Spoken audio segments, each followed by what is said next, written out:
Meus irmãos, vamos dar continuidade à nossa série no livro de Ruth, hoje no segundo sermão, falando desse livro que nos ensina como Deus age do caos à redenção. Abram comigo suas Bíblias no livro de Ruth, capítulo 1, no versículo 6. Ruth, capítulo 1, versículo 6. O livro de Ruth que fica ali após Juízes e antes de 1 Samuel, o primeiro livro de Samuel. Ruth, capítulo 1, versículo 6, a palavra do Senhor, onde nós vamos ter a oportunidade de meditarmos juntos agora. Hoje nós meditaremos no versículo 6 ao versículo 22, mas nesse primeiro momento, eu quero que você olhe comigo apenas para o versículo 6. A palavra do Senhor em Ruth, capítulo 1, versículo 6, nos diz assim: Então Noemi voltou da terra de Moabe com as suas noras, porque ainda em Moabe ouviu que o Senhor havia se lembrado do seu povo, dando-lhe alimento. Nós vimos no sermão passado, nos versículos anteriores, como essa história, até o versículo 5, parecia se aprofundar cada vez mais no caos, na tristeza, no sofrimento. E então, após o versículo 5, nós vemos o primeiro vislumbre de esperança. Em um livro que também é uma obra clássica, o livro A Estrada, você acompanha uma história que tem um enredo semelhante nesse sentido. É uma história que apresenta um pai e um filho caminhando num mundo pós-apocalíptico. Um mundo que você vai conhecendo aos poucos, cheio de sofrimento, cheio de egoísmo, onde as pessoas não têm mais alimento, onde as pessoas são obrigadas a, muitas vezes, matarem outras para poderem conseguir, de alguma forma, se alimentar. É um mundo de muito sofrimento. E você vai vendo, no desenvolver da história, quão caótica é a vida daquele pai e daquele filho. A mãe, não querendo aguentar aquela vida, se desfez dela e deixou o menino e o seu pai sozinhos. A vida vai se estendendo, a história vai acontecendo, e você vai ver aquele menino e seu pai sofrendo em busca de alimento, passando por perigos, tendo que fugir de pessoas que queriam matá-los, e também adoecendo a tal ponto que, quando você caminha para o fim da história, o pai já está em seus últimos momentos de vida, e se despede do filho, que vai ficar sozinho ali, sem ninguém para apoiá-lo. Uma criança de em torno dos seus 10 anos, sozinha num mundo terrível e assustador como esse. Mas eis que, quando parece que a história termina no caos, surge um vislumbre de esperança. Esse menino acaba de perder seu pai, mas ele, achando que está sozinho, se encontra logo a seguir com uma pessoa, com um homem. Durante toda a história você vai perceber, se você ler o livro, que sempre que eles se encontram com alguém é motivo de medo, é motivo de perigo. Mas ali, no momento que parece que tudo chegou ao caos completo e que aquela criança também vai perder a sua vida, surge esperança. Aquele homem era um homem piedoso que, junto com sua esposa e outros filhos, quis cuidar daquela criança e a toma para si.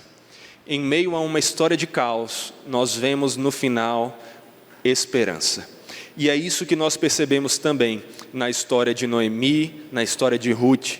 Vimos na semana passada como Noemi e sua família se dirigiram à terra de Moabe, deixando para trás Belém, a terra do Senhor, para buscar alimento.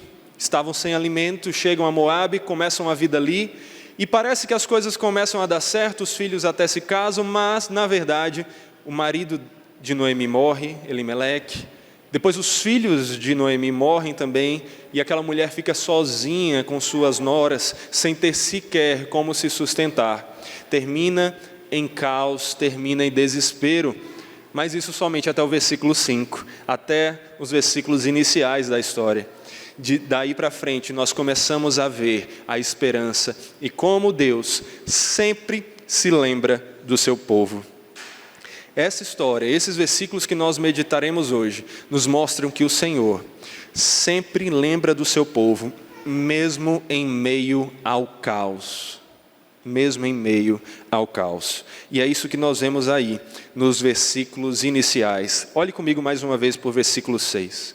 Ele diz: Então Noemi voltou da terra de Moabe com as suas noras, porque ainda em Moabe ouviu que o Senhor havia se lembrado do seu povo, dando-lhe alimento.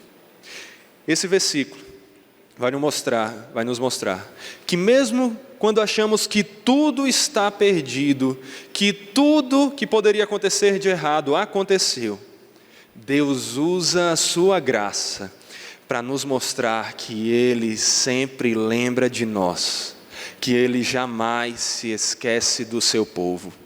Mesmo quando achamos que tudo está perdido, Deus usa a sua graça para nos mostrar que Ele sempre lembra de nós. Noemi havia perdido tudo. Perdeu seu marido, perdeu seus 2 filhos.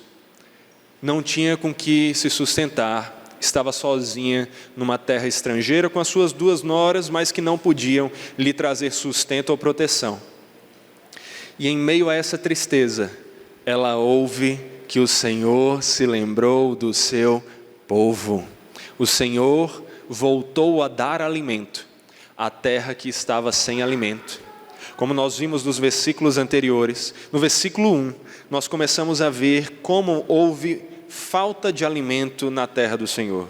Nos dias em que os juízes julgavam, houve fome na terra de Israel. É assim que começa esse livro. O livro começa num caos da fome e caminha para ainda mais caos com a morte. Mas aqui esse livro começa a nos dar esperança, porque mostra que mesmo em meio ao caos, o Senhor sempre se lembra de nós, o Senhor se lembra do seu povo. O lembrar aqui, meus irmãos, não é como se Deus tivesse tido amnésia por algum momento, se esquecido da existência do seu povo e agora Ele tivesse redescoberto lembranças sobre esse povo. Não é como se Deus realmente tivesse esquecido algo e então se lembrado.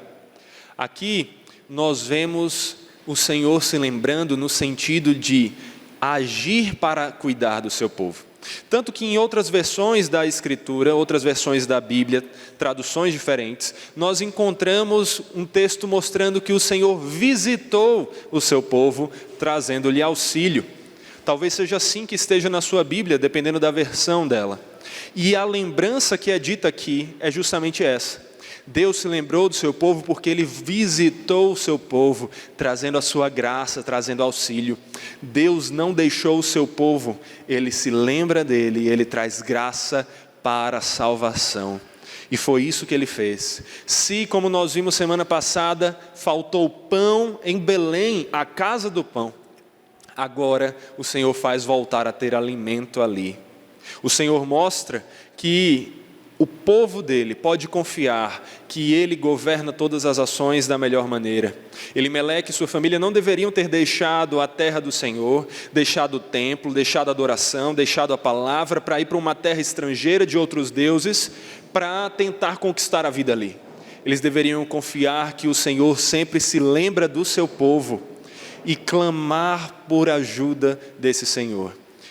Aqui, Noemi, em meio a toda essa tristeza, percebe que o Senhor havia se lembrado e ela então decide voltar à terra. Deus, meus irmãos, não se esquece de você, de mim, Ele não se esquece de nós. Às vezes nós passamos por lutas, perdemos pessoas que amamos, enfrentamos doenças difíceis, às vezes incuráveis. Nós nos deparamos com uma situação financeira complicada, falta de alimento às vezes, lutas das mais diversas. Você sabe quais são as suas lutas, pense nelas, nomeie para si mesmo quais são as suas lutas. Mas eu quero dizer uma coisa para você: se você está no povo de Deus, lembre-se, não importa quão terrível esteja a sua vida nesse momento, o Senhor não se esquece de você, Ele não se esquece do seu povo, jamais, e Ele sempre usa a sua graça para trazer esse refrigério e para lembrar o povo de que Ele não esquece dele. Se você está passando por uma situação difícil, olhe para o Senhor. Não esqueça dele você, porque ele não esquece de você. Lembre-se daquele que se lembra de você, daquele que cuida de você, daquele que é o próprio pão da vida, que nos dá todo o alimento, aquele a quem nós podemos pedir o pão nosso de cada dia, aquele a quem nós podemos apresentar todas as nossas angústias, todas as nossas tribulações. Apresente diante dele seus pedidos e saiba, o Senhor jamais se esquece do seu povo, ele sempre se lembra, ele se lembra de você, ele se lembra de nós, ele cuida de nós, ele usa da sua graça, daquele favor que nós não merecemos, para cuidar de nós. É isso que a palavra nos diz. Nós vemos que quando os israelitas estavam como escravos no Egito, sofrendo ali, o que aconteceu? O Senhor se lembrou do seu povo e agiu e trouxe libertação. Mas nós vemos que ainda mais, quando o povo do Senhor vivia na escuridão das trevas do pecado, preso ao pecado, o Senhor se lembrou do seu povo e enviou Jesus como a maior demonstração de graça para trazer salvação. Se Deus deu o seu Filho para demonstrar o quanto Ele se importa com você, você não precisa ter dúvidas. O seu Deus cuida de você, Ele sempre se lembra de você. Em meio a situações difíceis, em meio ao caos, seja se você está passando por dificuldades no trabalho, foi demitido, está passando por dificuldades financeiras, está doente ou perdeu alguém que ama, ou que está lutando com a saúde de alguém que ama, lembre-se, o Senhor está presente, Ele age com graça, apresente diante dEle os seus pedidos, porque Ele tem ouvidos atentos ao clamor do seu povo. E é isso que esse texto nos mostra. Mas esse texto vai nos mostrar mais, ele vai nos mostrar também, que mesmo quando fomos infiéis, Deus usa a sua graça para nos fazer voltar à fidelidade arrependidos. Mesmo quando nós somos infiéis, Deus usa a sua graça para nos fazer voltar à fidelidade arrependidos, meus irmãos. E é isso que esse texto nos mostra. O versículo 6 diz que Noemi voltou à terra de Moabe com suas noras. Por quê? Porque ainda em Moabe ouviu que o Senhor havia se lembrado do seu povo, dando-lhe alimento. Assim ela saiu do lugar onde havia morado, e as suas 2 noras estavam com ela. Noemi viu a graça de Deus, e então ela volta à terra do Senhor. Esse voltar aqui é, antes de mais nada, um voltar geográfico. Eles haviam deixado a sua terra e se dirigido a uma outra terra, uma outra nação. E agora, tendo perdido tudo, Noemi vê que Deus voltou a demonstrar a sua graça na terra que é dele, do seu povo. E Noemi então decide voltar. Voltar vai aparecer 12 vezes aqui nesse texto. Mas aqui, mais do que um simples voltar geográfico, também vemos um voltar de arrependimento. Se Noemi havia saído com sua família, de forma infiel, deixando o Senhor, deixando o templo, deixando a palavra, deixando a sua fidelidade ao Senhor, agora o Senhor age com graça, e essa graça que antecede o arrependimento de Noemi, faz com que Noemi então se arrependa e decida voltar ao Senhor. Voltar para onde ela consegue encontrar alimento e segurança, nos braços do Senhor. Hoje nós não vivemos mais numa espécie de teocracia. Israel não é mais uma teocracia, uma terra onde Deus tem ali um plano melhor e superior e um povo mais santo, não. Hoje nós somos povo de Deus e não temos mais uma nação específica para sermos povo de Deus. Podemos ser povo de Deus aqui em Jundiaí, em São Paulo, em João Pessoa, na Suíça, na Itália, onde você estiver. Se você tem ao Senhor como Deus, Ele está ali com você. Naquela época, porém, você tem que perceber que o Senhor estava de maneira mais especial ali em Israel. Estava onde o templo tinha proximidade para que Ele pudesse se manifestar ao seu povo, receber os seus sacrifícios e pessoas pregarem a sua palavra. Hoje, pela graça de Deus, nós temos a palavra nos nossos celulares, nós temos Bíblias baratas que nós podemos comprar e levar para onde quisermos. Nós vivemos com o Senhor em qualquer nação. Mas Noemi não vivia nessa situação, ela deixou o Senhor, mas agora ela volta ao Senhor.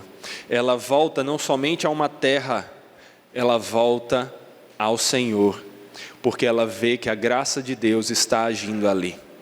Você vai ver que ela ainda não percebe toda a grandeza do que o Senhor está fazendo, mas mesmo assim ela vê uma graça do Senhor agindo, e ela então percebe: para onde mais irei, se só ali há vida? Ela se volta para onde ela pode encontrar salvação no Senhor. É isso que a palavra nos mostra. O Senhor usa da sua graça para nos fazer voltar arrependidos a Ele. Perceba, a graça de Deus antecede a nossa volta a Ele. A graça de Deus antecede o nosso arrependimento. A palavra vai nos dizer, na verdade, que o arrependimento é um dom que Deus nos dá. A fé é um dom que Deus nos dá. Nós amamos porque Deus amou primeiro. Primeiro Deus age, e então Ele nos capacita a agir. Deus se lembrou do seu povo. Deus veio sobre nós. Quando você era inimigo de Deus, quando nós éramos inimigos de Deus, Deus veio até nós e Ele nos salvou. Ele nos transformou, Ele mudou o nosso coração, Ele derramou da sua graça para que nós víssemos que só com Ele há vida, que só com Ele há sustento, que só com Ele há satisfação.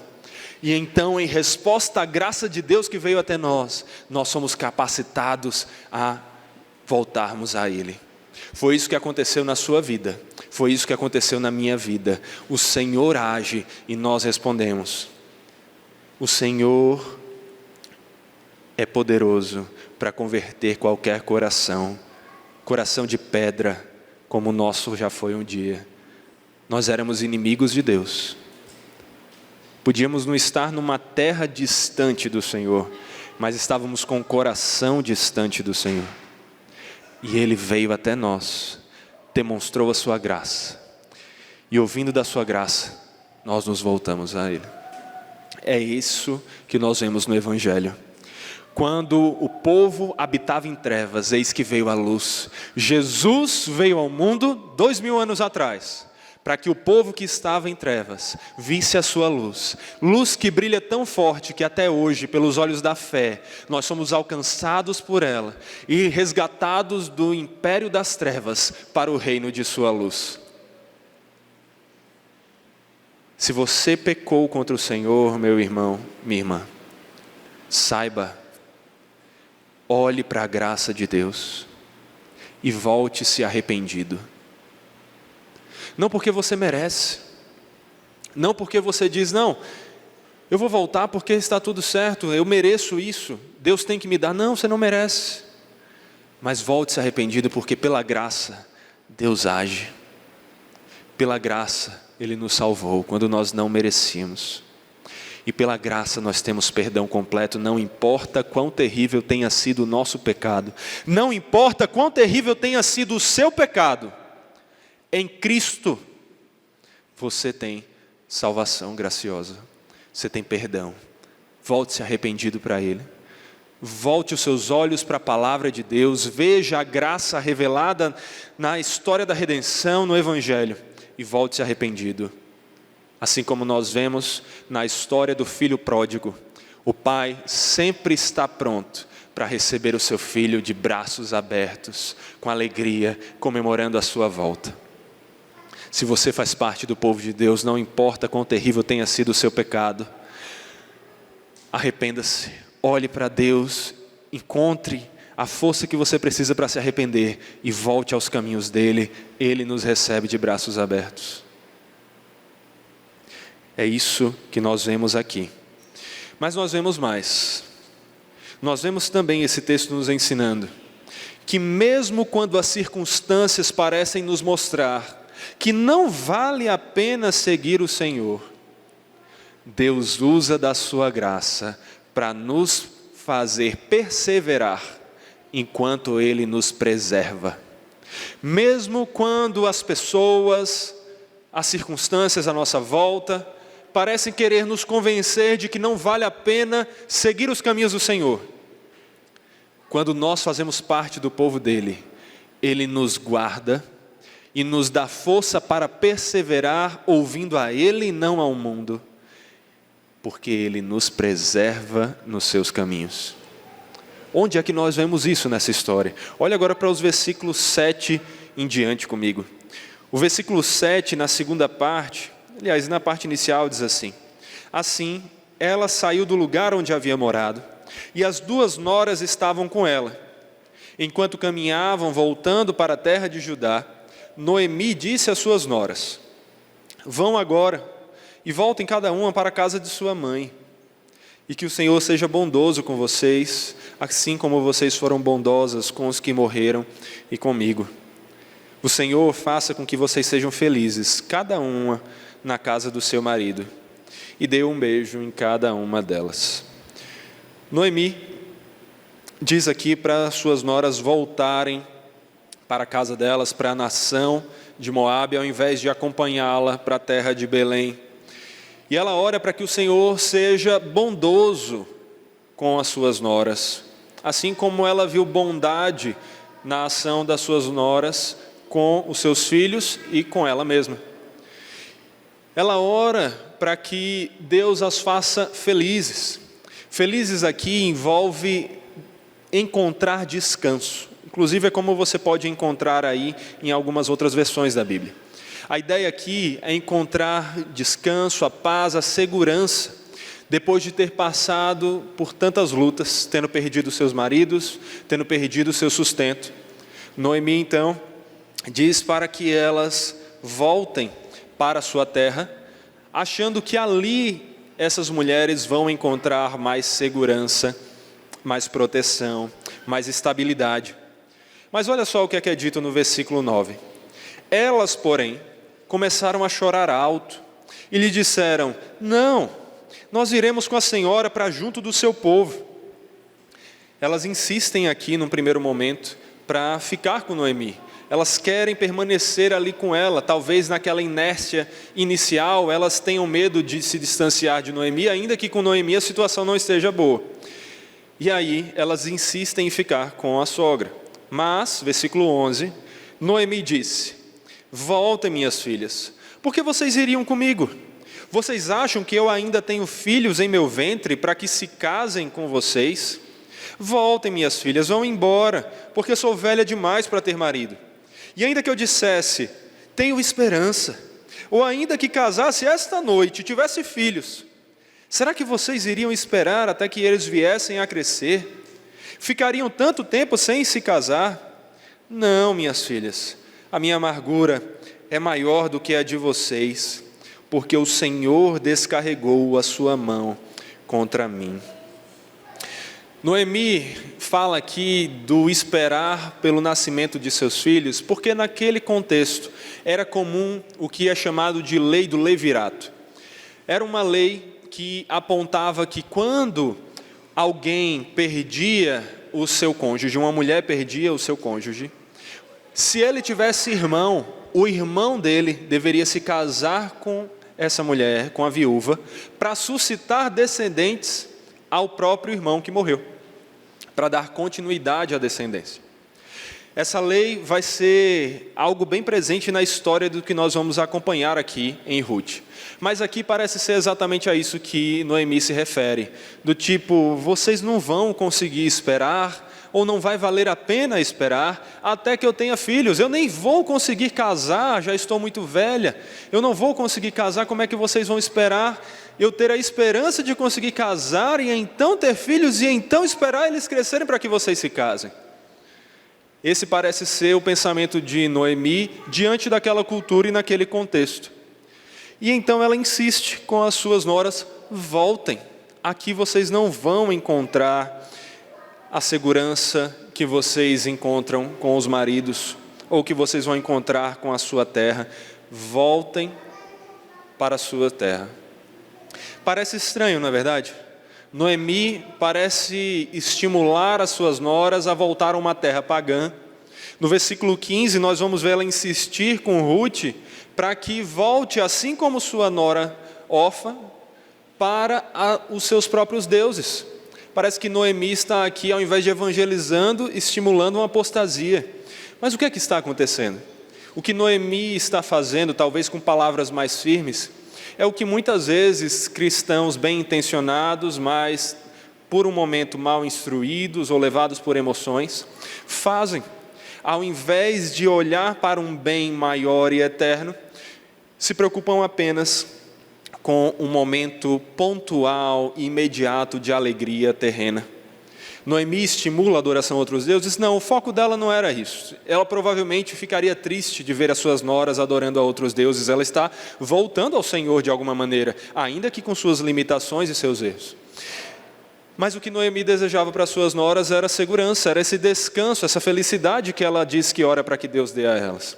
Noemi esperava que as suas noras, ao voltarem para a terra de Moabe, encontrassem com mais facilidade maridos, ou seja, encontrassem casamento, filhos, encontrassem o seu povo, a sua nação, a sua cultura, segurança. Noemi está desejando o que ela entende naquele momento ser o melhor para suas noras, aquilo que elas mais precisam. Quantas vezes nós não fazemos algo semelhante? Nós não desejamos às pessoas à nossa volta um bem imediato ao invés de um bem mais prolongado que nós só encontramos com Deus. Perceba, Noemi passou por uma situação difícil. Ela perdeu seu marido, ela perdeu seus 2 filhos, ela está sozinha. Noemi, na verdade, reconhece aqui o quanto ela sofreu, porque ela perdeu tudo. E agora, ao se despedir das suas noras, ela não perdeu somente tudo que ela levou para Moabe, mas tudo que ela conseguiu em Moabe. E ela então se entristece, reconhecendo o quão sofrida está a sua vida. E em tudo isso, o que é que ela diz? Deus pesou a sua mão contra mim. Deus se voltou contra mim, Deus está contra mim. É isso que Noemi pensa. Por quê? É interessante. Por um lado, Noemi está certa. Ela está certa porque ela reconhece aqui soberania de Deus. Ela reconhece que todas as ações que acontecem no mundo, independente de se são coisas boas para nós ou más para nós no primeiro momento, tudo está debaixo da soberania de Deus. Nada acontece sem o decreto de Deus, sem a ação de Deus na nossa vida. E nisso ela está certa, é o que a palavra nos diz do começo ao fim. Deus é soberano, Deus faz tudo o que lhe agrada nos céus, na terra, nos mares e em todas as suas profundezas. Deus é dono de tudo, bem sei que tudo pode, Senhor, e nenhum dos teus planos pode ser frustrado. Deus governa cada ação. Nesse aspecto, Noemi está certa em reconhecer a soberania de Deus. Mas ela tem 2 erros aqui. Primeiro, é em não perceber que por mais que Deus seja aquele que é a causa primária de todas as ações, por meio dos seus decretos, Ele nunca é aquele que nos dá o mal agindo de maneira secundária, sendo a ação por meio da qual o mal chega a nós diretamente. Esse mal sempre chega por meio das circunstâncias da criação, por meio das pessoas, por meio das criaturas que foram afetadas pelo pecado. Ou seja, o mal sempre é fruto da responsabilidade do homem, ainda que Deus seja soberano sobre todas as coisas. Isso faz parte do mistério da palavra de Deus, nós vamos falar um pouco mais sobre isso mais para frente. Mas o primeiro erro de Noemi, então, é esse: parecer colocar toda a culpa do que veio sobre ela com amargura no Senhor. E o segundo erro que Noemi tem é o não perceber o lado positivo dessa ação. Ela não somente está olhando de maneira errada para como o mal vem, como ela também está faltando de reconhecer como Deus em sua soberania, que ela entende, mas ela falta em perceber como Deus em sua soberania sempre faz com que todas as coisas cooperem para o bem daqueles que o amam, para o bem daqueles que fazem parte do seu povo. Tanto as situações e as circunstâncias ruins e doloridas, como as boas e alegres, são usadas por Deus para um bem maior. E é isso que Noemi falta em perceber. É isso que nós ainda vamos ver mais para frente aqui no texto, de forma bem nítida. Mas Noemi aqui parece estar amargurada, e é isso que ela fala. Mais para frente no texto, nós vamos ver que ela diz que ela está amargurada. Ela está vendo esse sofrimento. Mas, em meio a essas ações, então, qual foi a reação dela? Deus está contra mim, por que vocês vão ficar perto do imã de raios? Por que vocês vão ficar perto daquele poço de azar, daquela azarada que está sofrendo aqui? Ela diz para suas noras irem para longe dela, como se ela dissesse: se vocês ficarem comigo, vocês vão continuar sofrendo da mão do Senhor como eu sofri. E tanto ela insiste, que Orfa então volta. Orfa abandona Noemi. Olha só, versículo 14. Então de novo choraram em alta voz. Orfa com um beijo se despediu de sua sogra, porém Rute se apegou a ela. Então Noemi disse: veja, a sua cunhada voltou para o seu povo e para os seus deuses. Vá você também com ela. Porém Rute respondeu: não insista para que eu a deixe, nem me obrigue a não segui-la, porque aonde quer que a senhora for, irei eu. E onde quer que pousar ali, também pousarei eu. O seu povo é o meu povo, e o seu Deus é o meu Deus. Onde quer que você morrer, morrerei eu, e aí serei sepultada. Que o Senhor me castigue, se outra coisa que não seja a morte me separar de você. Noemi viu que Rute estava mesmo decidida a acompanhá-la, e deixou de insistir com ela. Meus irmãos, diante da insistência de Noemi, Orfa desiste e vai embora. Aqui é interessante a gente ver o significado dos nomes nessa história. Eu já falei um pouco sobre isso quando nós vimos no sermão passado o nome de Elimeleque, que significa Deus é meu rei, e como nós vimos que Elimeleque não confiou nesse rei. Aqui é interessante mais uma vez olharmos para os nomes. Agora eu quero destacar o nome de Orfa.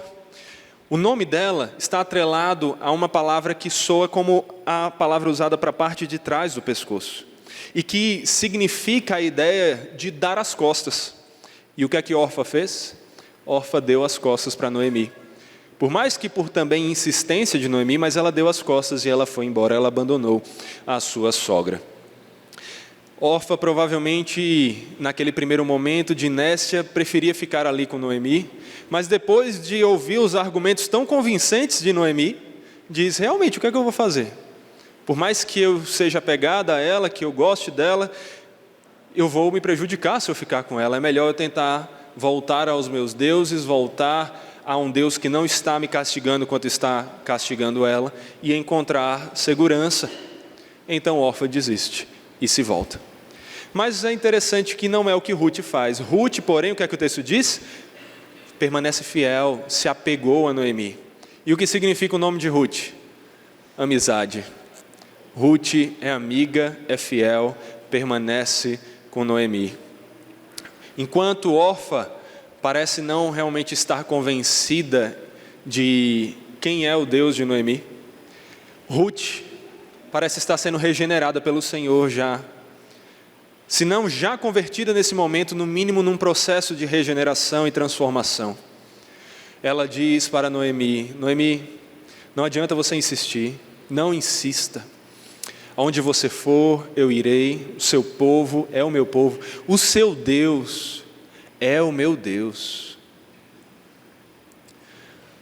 É interessante que se Orfa parece ter sido convencida pelas ameaças, quase que ameaças de Noemi, do tipo: se você me seguir, você vai se dar mal. E você sabe que quando uma mãe fala: não faça isso que vai dar errado, é melhor você ouvir o conselho que geralmente dá. Parece que enquanto Orfa se deixa convencer por isso, Rute olha e diz exatamente o contrário. O que é que ela fala? O Senhor me castigue se eu lhe deixar por um outro motivo que não seja a morte. Rute, ao invés de temer morrer com Noemi, diz: eu prefiro morrer com você, e eu prefiro até mesmo que o Senhor me castigue se eu deixar de andar com você, mas eu vou ficar com você, e eu vou ficar com o seu Deus, com o seu Senhor, que é o Senhor que nós vamos ver na história ser o Senhor de Rute, se não de maneira clara já agora, mas sim depois, com certeza. Rute já está experimentando da graça de Deus. E aqui, meus irmãos, nós vemos o que eu falei no início. Nós vemos que mesmo quando as circunstâncias da vida e as pessoas, seja com boa intenção ou com má intenção, quando tudo isso tenta colaborar para tentar mandar um servo do Senhor para longe dele, a graça do Senhor se manifesta ali, capacitando aquele servo a perseverar enquanto Deus o preserva. E Deus fez isso com Ruth, aquela para a qual ele tinha um plano, aquela que havia sido eleita e escolhida por ele, graciosamente, não porque ela merecia. Deus capacitou Ruth a perseverar, mesmo quando as circunstâncias e até a sua nora, na melhor das boas intenções, insistiu para que ela fosse embora. E é isso que Deus faz conosco. Perceba, muitas vezes nós agimos como Noemi. Na melhor das boas intenções, desejamos para as pessoas apenas bens imediatos, ao invés dos verdadeiros bens. Quando fazemos isso? Ora, é muito comum nós vermos nas igrejas pais muito mais preocupados com a educação formal dos seus filhos. Eu quero que meu filho seja um homem de sucesso, minha filha seja uma mulher de sucesso, tenha bom estudo, boa escola, melhor escola possível, melhor trabalho possível. E eu quero que ela tenha um marido bonito, eu quero que meu filho tenha uma esposa bonita e que seja legal. E a gente fala tudo para olhar para os bens momentâneos e terrenos. Mas a gente esquece de enfatizar mais tempo e de falar ainda mais da importância da verdadeira alegria eterna, que é o Senhor. Sabe o que é interessante? Ao invés da gente insistir com os nossos filhos para a palavra de Deus, nós muitas vezes insistimos com outras coisas. Não é difícil você conversar com um pai e uma mãe e eles dizerem: não, meu filho não está vindo à igreja porque eu não posso ficar obrigando ele a ir. Ele tem que ir porque ele quer. Eu faço, tá certo. Se seu filho não quiser ir à escola, você vai dizer: não precisa ir, você vai quando você quiser. É interessante, né? Com a escola nós dizemos: não, mas ali é um dever, ele tem que ir. Tem que ir para a escola. Como é que ele não vai para a escola, pastor? Quem vai ser ele se ele não for para a escola? Quem vai ser seu filho sem Deus? Será que quando nós fazemos isso, nós não agimos semelhantemente a Noemi? Priorizando para a nossa família, para as pessoas que amamos, muito mais os bens momentâneos e terrenos, ao invés do bem eterno? Será que nós não somos mais insistentes em inculcar na cabeça dos nossos filhos boa faculdade, bom trabalho, dinheiro, sustento, segurança, cuide da sua família, dê tudo de bom e do melhor para eles, ao invés de Deus, Deus, Deus? Quantos pais obrigam seus filhos a estudar e fazer o dever de casa? Quantos pais obrigam seus filhos a ler a Bíblia e orar? Não, pastor, mas é espiritual. O espírito é alimentado pela palavra. Quando a palavra nos alimenta, nós somos transformados.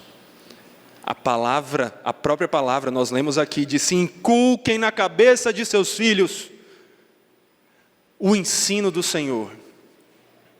Não é se eles querem ou não querem, é inculquem. Será que nós não fazemos como Noemi, então? Na nossa maior das boas intenções, obviamente todos queremos o melhor para os nossos filhos e famílias, desejamos para eles mais um bem momentâneo e terreno do que o bem eterno e espiritual, uma alegria eterna. E temos tantas outras formas de fazer isso. Reflita sobre sua vida. O quanto você insiste para si mesmo em relação a se focar nos bens terrenos, insiste para outras pessoas, para sua esposa, seu esposo, seus filhos, seus pais, as pessoas à sua volta, para se focarem nos bens terrenos, nas qualidades terrenas. Cuide da saúde. Não, você não pode deixar de cuidar da saúde. Cuide do seu intelecto, você tem que ser um aluno nota 10. Cuide do seu trabalho, você tem que ter sustento. Mas o quanto nós insistimos em inculcar a palavra do Senhor nas pessoas à nossa volta. Se nós víssemos alguém querendo se jogar agora no meio daquela rua para ser atropelado por um carro, nós correríamos e impediríamos essa pessoa. E porque quando vemos as pessoas continuando a sua corrida desenfreada, rumo ao abismo do inferno e da condenação, nós dizemos: não, mas nós não podemos insistir em pregar a palavra para elas. Será que nisso nós não estamos agindo como Noemi? Louvado seja Deus, que é soberano até mesmo sobre as nossas vontades e nosso coração, e que guarda os seus eleitos e o seu povo, mesmo quando o seu próprio povo, na melhor das boas intenções, acaba sendo um dos incentivos para que ele desvie. Deus fez isso com Ruth, porque esse texto nos mostra que mesmo quando as circunstâncias parecem apontar que é melhor deixarmos o Senhor ou priorizarmos todas as outras coisas ao invés do Senhor, o Senhor usa da sua graça para capacitar os seus servos a perseverarem em seus caminhos, enquanto Ele os preserva. Louvado seja o Senhor, porque a vida das pessoas à nossa volta e a nossa própria vida não depende das nossas boas intenções, das nossas sabedorias e aconselhamento, mas depende da ação de Deus soberano que cuida dos seus eleitos. Isso não deve anular a nossa responsabilidade. A palavra diz: inculque a palavra, cumpra o que é seu papel, viva no conhecimento da palavra e pregue a palavra para todos à sua volta. Seja insistente, priorize para as pessoas à sua volta o maior bem de todos, que é o Senhor. Não trabalho, não casamento, não saúde, o Senhor. Mas lembre-se, é o Senhor que frutifica, é o Senhor que faz frutificar. E nisso, louve o Senhor. Se Noemi insistiu, não adiantou. No final, Ruth, capacitada pela graça de Deus, perseverou enquanto Ele preservava, porque Deus tinha um plano na vida de Ruth, um plano muito maior do que ela poderia imaginar. Meus irmãos, a palavra nos diz, Romanos 8,30, e aos que predestinou, a esses também chamou, e aos que chamou, a esses também justificou, e aos que justificou, a esses também glorificou. Deus guarda os seus, e como a palavra vai dizer em Filipenses 1,6, aquele que começou a boa obra em nós, há de completá-la até o dia de Cristo Jesus, o Senhor. João 10, 25 a 28, Jesus respondeu: já falei, mas vocês não acreditam. As obras que eu faço em nome do meu Pai dão testemunho de mim, mas vocês não creem, porque não são das minhas ovelhas. As minhas ovelhas ouvem a minha voz, eu as conheço e elas me seguem. Eu lhes dou a vida eterna, jamais perecerão, e ninguém as arrebatará da minha mão. Orfa se foi porque não era uma das ovelhas do Senhor, não ouviu a voz do seu mestre. Ouviu os conselhos do mundo, da sabedoria das pessoas à sua volta, mas Ruth fazia parte do povo de Deus, perseverou enquanto Ele a preservava. É isso que esse texto nos mostra. E esse texto termina nos mostrando ainda mais graça, ainda mais redenção. É um texto que começa com o caos, mas caminha para a redenção. E ele termina nos mostrando que mesmo quando os nossos olhos enxergam apenas o sofrimento, Deus usa a sua graça para fazer com que tudo coopere para o nosso bem. Mesmo quando você vê apenas o sofrimento, Deus está usando a graça para fazer com que tudo coopere para o bem do seu povo. Olha só, versículo 19. Então ambas se foram, até que chegaram a Belém.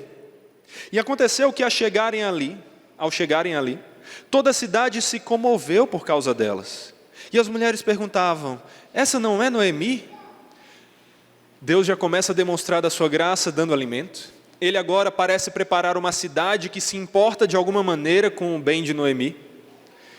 Deus já começa a demonstrar ainda mais a sua graça. Mas e Noemi? Noemi estava com os olhos apenas no sofrimento. Versículo 20.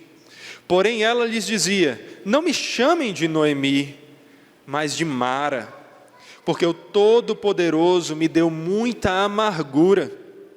Quando saí daqui, eu era plena, mas o Senhor me fez voltar vazia. Por que então querem me chamar de Noemi, se o Senhor deu testemunho contra mim, e o Todo-Poderoso me afligiu? Mais um nome importante para a história, Noemi. Noemi pode significar doce, agradável. Mas ela reconhece na sua vida não algo doce e agradável, mas muito amargo. Ela bebeu de muito sofrimento, perdeu seu esposo, perdeu seus filhos, e em tudo isso os olhos dela se focaram onde? No sofrimento. Ela estava amargurada. Ela estava angustiada, desanimada. Noemi só enxergava a dor que ela possuía. Como ela já tinha dito antes, ela entendia que a sua amargura era maior até mesmo do que a das suas noras. Ela estava numa posição ali de vítima, de alguém que olha o meu sofrimento. Ela não estava enxergando com tanta clareza como a graça de Deus continuava agindo. A graça de Deus continuava agindo. Ela teve um pequeno vislumbre, ela viu a graça de Deus e ela retorna. Mas ela ainda não estava confiando plenamente no Senhor. Parece um início de um arrependimento, ou o início de uma conversão verdadeira, quem sabe? Mas ela ainda não tem uma fé madura que consegue olhar para o sofrimento e dizer: o Senhor está aqui e Ele está a meu favor e não contra mim. Porque o Senhor sempre está a favor dos seus servos. Sempre. Não porque eles merecem, mas porque Ele é gracioso. Noemi estava olhando apenas o sofrimento, mas em meio a olhar o sofrimento, olha o versículo 22. Foi assim que Noemi voltou da terra de Moabe com Ruth, sua nora moabita, e chegaram a Belém, bem no começo da colheita da cevada. O texto começa dizendo que Noemi saiu de Belém porque não havia pão, não havia alimento. O capítulo 1 vai terminar com esperança, mostrando que ela chega exatamente quando a colheita do alimento estava presente. Num primeiro momento, isso já é graça. Você já vê a graça de Deus demonstrar alimento para quem estava passando fome. Mas essa colheita ia significar muito mais do que algo para colocar na barriga de Noemi e de Ruth.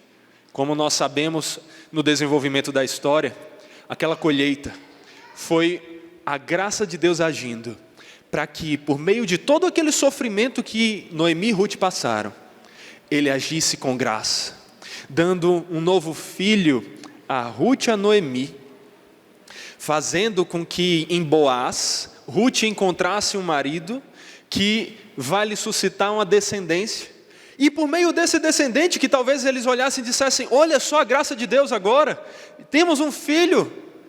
Mas por meio desse descendente não era só isso, era por meio desse descendente que a graça de Deus viria ainda maior. Veio maior com Davi, o rei, segundo o coração de Deus, descendente de Ruth, a moabita, mas mais ainda, maior ainda, veio com Jesus, o descendente da mulher que veio para pisar a cabeça da serpente, o descendente prometido em Gênesis 3,15 e que vem para trazer a redenção. É por isso que essa história é do caos à redenção. Eu estou adiantando um pouco aqui porque nós já conhecemos essa história e aqui nós vamos ver o vislumbre dela, mas ainda vamos caminhar com mais profundidade a respeito de todos esses pontos. De qualquer maneira, o que precisa ser destacado é que mesmo quando os nossos olhos estão presos no sofrimento, a graça de Deus está sempre agindo, fazendo com que tudo coopere para o nosso bem. Não porque nós merecemos, não o bem de sermos super bem-sucedidos e ricos e a família perfeita e tal. Esses bens também podem ser obra do Senhor da nossa vida. Mas o maior de todos os bens, olha só o que a palavra nos diz. A palavra nos mostra que sabemos que todas as coisas cooperam para o bem daqueles que amam a Deus, daqueles que são chamados segundo o seu propósito. Pois aqueles que de antemão conheceu, a ele também predestinou para serem conforme a imagem de seu Filho, a fim de que ele seja o primogênito entre muitos irmãos. O maior bem que nós podemos ter certeza, que todas as coisas cooperam para nos dar, não é o mero bem da saúde, não é o mero bem do trabalho, não é o mero bem da família perfeita. É o maior de todos os bens, o de sermos transformados à imagem do Filho de Cristo, Jesus, para que Ele seja o primeiro, o primogênito entre muitos irmãos. Por isso que o maior de todos os bens é sermos cada dia mais transformados como filhos do Pai Celeste. O maior bem que você pode desejar para a sua vida, o maior bem, o único que vai satisfazer a sua vida, E o bem que Deus faz com que todas as coisas cooperem para que você receba, é que você seja mais parecido com Jesus e experimente mais do amor do Pai. Ruth foi um instrumento de Deus para que o primogênito dentre os irmãos viesse ao mundo 2000 anos atrás. Mas Deus continua agindo. Talvez não com a graça da colheita de cevada. Nós não nos preocupamos tão diretamente com a colheita, ela chega para nós de outras formas. Pergunte a uma criança de onde vem a comida, ela vai dizer do mercado. Mas nós sabemos que Deus age com graça, nos dando a maior de todas as colheitas, a espiritual, porque Ele fez com que as sementes que foram plantadas no nosso coração, ao invés de sufocadas ou perdidas entre as pedras, crescessem e frutificassem para que nós fôssemos árvores frutíferas nas mãos do perfeito Senhor Jesus, o nosso Salvador. Do caos à redenção é a história de Ruth, mas do caos à redenção é também a nossa história. Estávamos perdidos e condenados. A graça de Deus, Jesus Cristo, veio até nós e nos trouxe redenção. Oremos a Ele. Pai Santo, nós te louvamos por Jesus, o nosso Senhor e Salvador. Porque quando vivíamos no caos, nas trevas, da futilidade do mundo sem Deus, o Senhor fez a sua luz resplandecer sobre nós e nos deu Cristo Jesus como a graça que nos transforma. O Senhor nos deu o conhecimento transformador do Evangelho e o Espírito Santo que nos sela para a promessa e que nos regenerou, santificou e continua nos santificando, nos fazendo, Pai, perseverar nos teus caminhos, mesmo quando olhamos apenas para o sofrimento. Que quando o sofrimento vier, Pai, sobre nós nos lembremos que o Senhor continua fazendo com que tudo coopere para o nosso bem. Quando a dor chegar sobre nós, que nos lembremos que o Senhor está fazendo com que cada circunstância, seja ela boa ou má, coopere para o nosso bem. O bem de sermos mais parecidos com Jesus, o nosso irmão perfeito, e o bem de experimentarmos mais o teu amor, ó Pai Celeste. Que nós valorizemos esse bem mais do que tudo, e que tua ação nos faça sempre lembrar que mesmo quando estamos no caos, o Senhor sempre lembra de nós. Que mesmo quando fomos infiéis, o Senhor age para nos fazer voltar à fidelidade arrependidos. Que mesmo quando nós mantemos os nossos olhos fixos no sofrimento, o Senhor age com graça, fazendo com que todas as coisas cooperem para o nosso bem. Mesmo, Pai, quando nós somos levados pelas circunstâncias da vida para desviarmos do Senhor, o Senhor nos capacita a perseverar, nos preservando, segurando a nossa vida em tuas mãos, de onde ninguém pode arrebatar. Que assim nós te louvemos e vivamos para o Senhor, do caos à redenção, como Ruth foi, como Jesus sofreu na cruz, do caos da morte, a redenção da ressurreição, a subida aos céus, e ao aguardo que nós temos agora da sua volta, para vivermos para a glória dele. É o que nós te pedimos, Pai, que o Senhor então nos dê certeza e nos faça viver, hoje e para sempre. Amém. Amém.